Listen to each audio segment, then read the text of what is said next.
Okay, so now we'll look at a couple of examples for Chebyshevs theorem, which remember gives us a way to interpret standard deviation.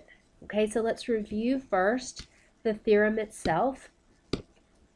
The theorem says that the proportion of values from a data set that will fall within k standard deviations of the mean will be at least 1 minus 1 over k squared, where k is any number greater than 1. And so we go on and we choose a k value. So k is any number greater than 1. So one possibility would be that k is equal to 2. And so just to kind of show you how this works, if I pick a k value of 2 and plug into this little formula, 1 minus 1 over k squared, if I put the 2 in for the k,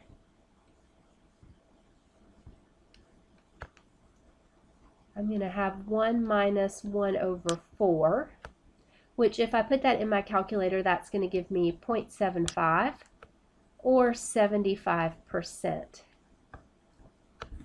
And you can see that that is then where this is going to come from.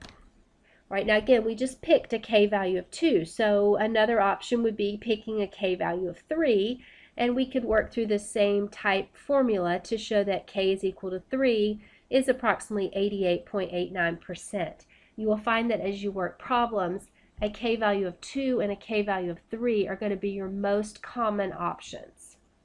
All right, so let's go ahead and take a look at an example and see how this actually works. All right, so we have an example that says the average score on a math final was 85. All right, so I'm going to go ahead and kind of write stuff down as we go. So we know that the mean is 85. And the standard deviation, I'm just going to abbreviate that, SD, is equal to 4.5. And so we want to find the range of grades between which at least 75% of the students scored. So I want to remember that if the problem is giving me 75%, that goes with a k value of 2. We just saw that over here. Remember, if k is equal to 2, we got 75%. So we want to keep that in mind as we start this problem. So let's treat it like a number line. And I'm going to put the 85 in the middle. And remember that the theorem says that we want to move within k standard deviations of the mean. So what that means is I want to go k standard deviations on either side of the mean. So I'm going to come back to my number line, and if k is equal to 2, this is going to tell me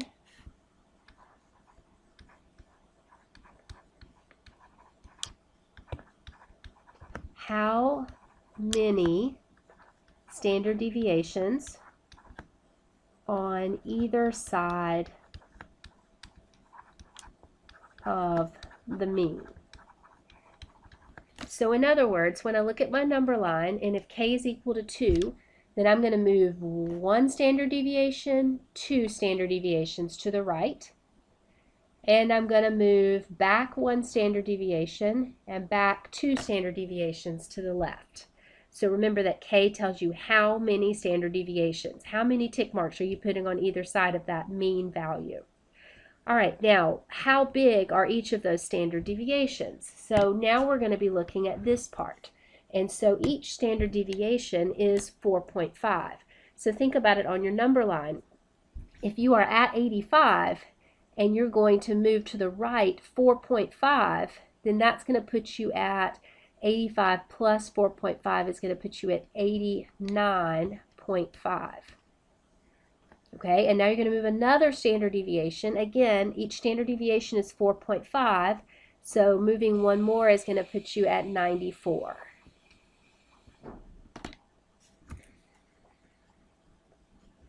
All right, and then we're going to do the same thing towards the left. So we're going to subtract. So we're going to back up 4.5. That'll be 1 standard deviation. That's going to put me at 80.5.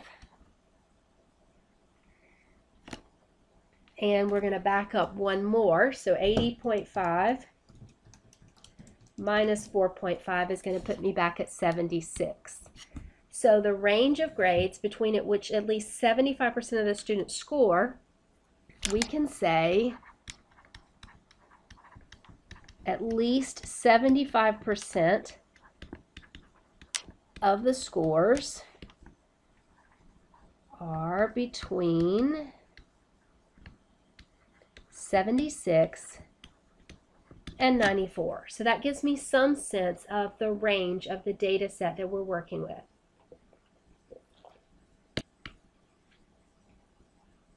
Okay, so now we're going to look at the second part of this problem where it says find the range of grades between which at least 88.89% of the students scored. So again, we're going to recognize that percentage as going with the K value of 3. Now remember that the K value tells you how many standard deviations to move on either side of the mean. So we want to go 3 standard deviations on each side of the mean. Now we've already gone 2, so we're just going to add 1 more.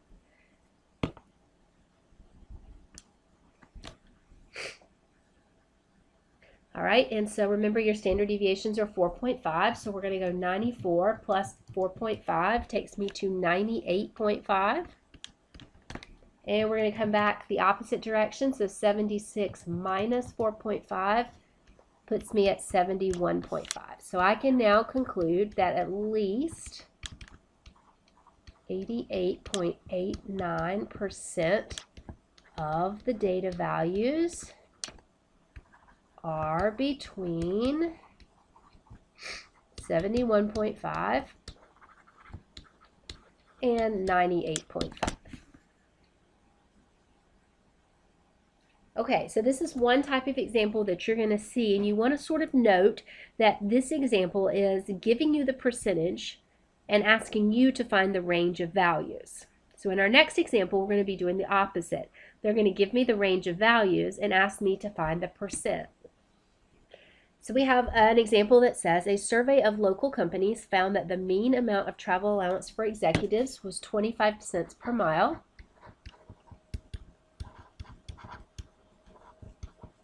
And the standard deviation was 2 cents per mile. Use Chebyshevs theorem, find the minimum percentage of data values. So we want to be able to complete this sentence. At least what percent of the data falls between 20 cents